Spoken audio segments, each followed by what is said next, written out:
All right, how about this real quick? What is Warxss? We do need to talk about this. So it's a virtual test site to reproduce cities, 3D models, weather simulations. We'll jump into that in a brief moment. There's all sorts of scenarios. They can be simulated, replicated, even evaluated through AI. And I just want to state this real quick, guys. I think here soon, we're going to get a breakdown from Jasmy, something official. And of course, I'm not going to say, oh, just because we just entered into, what is it, quarter 2, 2023, that we're going to get all this information right from the first part of this date. No. Most likely it'll probably be towards the end. That's just the way it goes in crypto. We've seen that, right?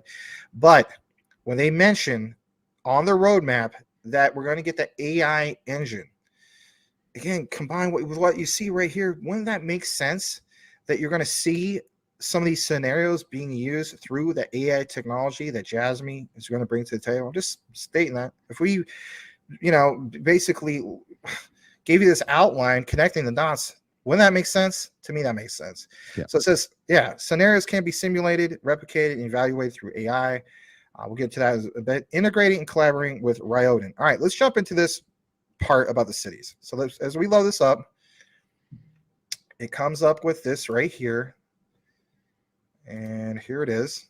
Here's Warxss. Again, a lot of this is in Japanese and so on. But, you can kind of see some of the pictures, seeing where they're going with this and so on. I did try to pull up that particular video. I think I might have it, actually. So I have something very similar to this. Yeah, I'm going to pull up that in a second. Let's go further down. All right, so let me give you an example of a smart city, all right? All right, so let's go ahead and share this. Here's an example of a day in the life of a smart city resident. That is what a smart city is through IoT, right? Internet of Things and edge computing. Let's go ahead and play this. Smash that like if you haven't done so already. Here we go.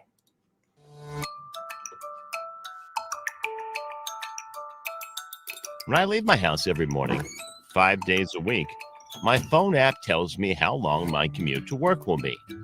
Today, it tells me that I could make it to work faster by train due to an accident on the highway. Each street I walk into recognizes me, along with other commuters, and sends alerts on human traffic for both the trains and buses. At the station, the retail and F&B outlets send out offers to customers in their database. Each platform is allowing a certain number of people to safely board the train.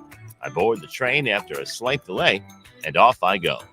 10 minutes away from my stop, I receive a message from my usual coffee shop asking if I'd like them to prepare a long black, my usual morning coffee.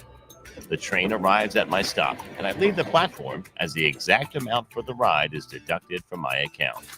I walk past the coffee shop to pick up my long black, as the coffee cost is deducted from my account automatically.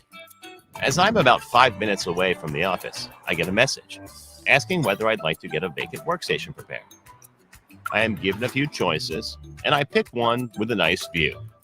My IP settings are then set at the workstation, including my preferred light adjustments. I enter my office building, and I get facially recognized and automatically scanned for dangerous items or illegal substances. Once cleared, I am informed to take a specific elevator to the floor where I have my workstation ready and waiting. I walk past the security doors and reach my workstation and settle in. Another day starts.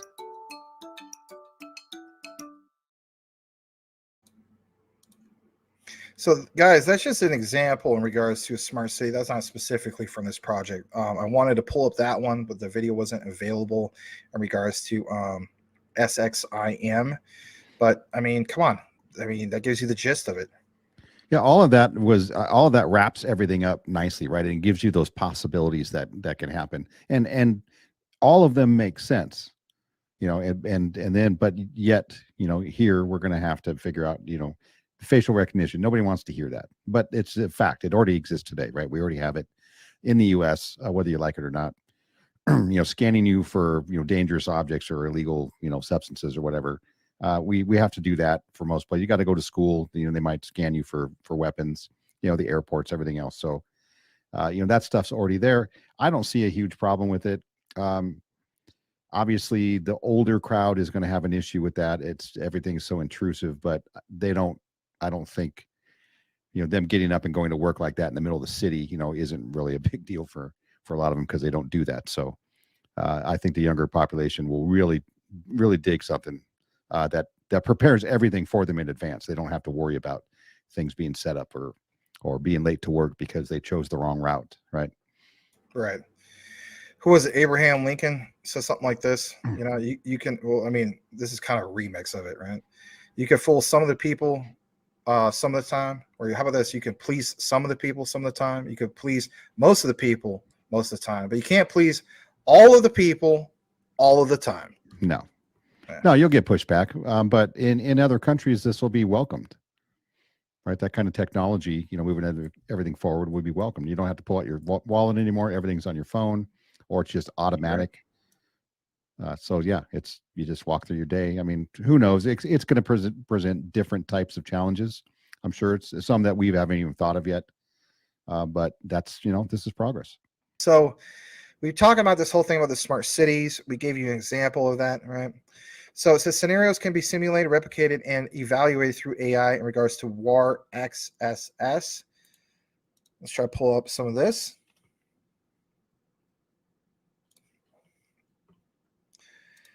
Here it is. It's just loading up for you guys. Excuse me. So here's some of the particular pictures loaded up, right? Gives you examples of the smart cities and so on. Unfortunately, it's not going to interpret this on Google Translate. But again, you have an idea of how this is all going to play out, right? And maybe you can get into some of the functions and case here in a bit. I mean, even hooked up to the front of the bus. I mean, how it scales a whole area, right? There's some other info. Let me try to jump into this real quick. Some of the functions. Okay, so that's it right there. Let me see if I can actually pull this up on a second. I'm going to see if I can pull this up on Google Translate for just a brief moment. So, because I think this part might be pretty juicy. All right. Yeah, let's read this for a second. Yeah, we'll share this. So on an interpretation of what you just saw, right, of that bus, right? So it says, some of this use case, it says, this is going to visualize the effective range and blind spots of sensors installed in vehicles and traffic infrastructure on a simulation. You can judge whether there is a problem with operation plans, LiDAR, and cameras are assumed. In addition, you can arbitrarily change the position and specifications of the sensor, just kind of let you know what the heck it is. So that's cool stuff. Thank you so much for watching, guys. If you have not yet subscribed, do yourself a favor and subscribe for more information on the ISO 222 compliant tokens, and hit the notification bell to make sure that you are aware of the new videos when they come up. Max and I cover these ISOs, and we also have a live show every single night at 9 p.m. Eastern Standard Time. Make sure you tune in for that. You won't want to miss it. Thanks again, and we will see you on the next video.